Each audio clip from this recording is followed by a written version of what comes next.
একটি নির্দিষ্ট মূলধন 2 বছর পর বার্ষিক চক্রবৃদ্ধি হারে সুদে আসলে 56,180 টাকা।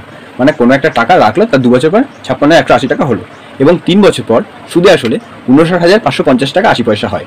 মূলধনটি নির্ণয় করুন।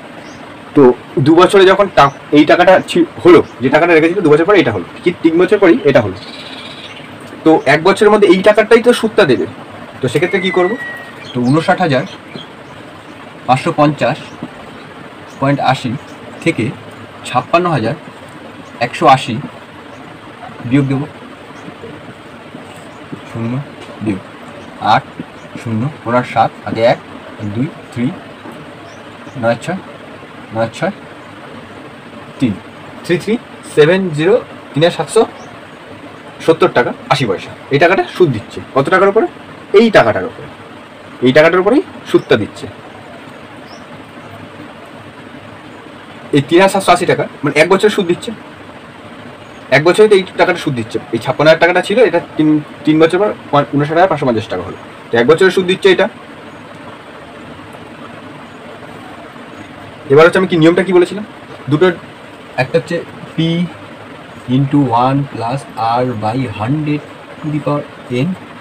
এটা কি বেরোবে? সমূল চক্রবৃদ্ধি সুদ। এইটা এই সমূল চক্রবৃদ্ধি সুদ, সমূল চক্র বৃদ্ধি, যার মধ্যে সুদ আর আসল মিল আছে। এটাকে অন্য নাম বলে সুদ আসল। চক্রবৃদ্ধির ক্ষেত্রে সুদ আসল। তো পি যদি আমার 56,180 টাকা হয়, আর এটা যদি হচ্ছে আমার সমূল চক্রবৃদ্ধি হয় 1 বছরে, তো পার্সেন্টেজটা কত বেরোবে? পি 56,180 1 প্লাস আর বাই 100, এটা 1 বছরই, কারণ 1 বছরই তো হচ্ছে। তো 59,550.80. তো এটা নিচে চলে গেলে ভাগ হয়ে যাবে। তো 1 plus r by 100 plus to 59,550 80 56,180। এখানে দশমিকটা তুলে দিয়ে এখানে নিচে 100 চলে আসবে। তো এখানটা হচ্ছে যোগ করলে 100 প্লাস আর যোগ করলে 100 হবে।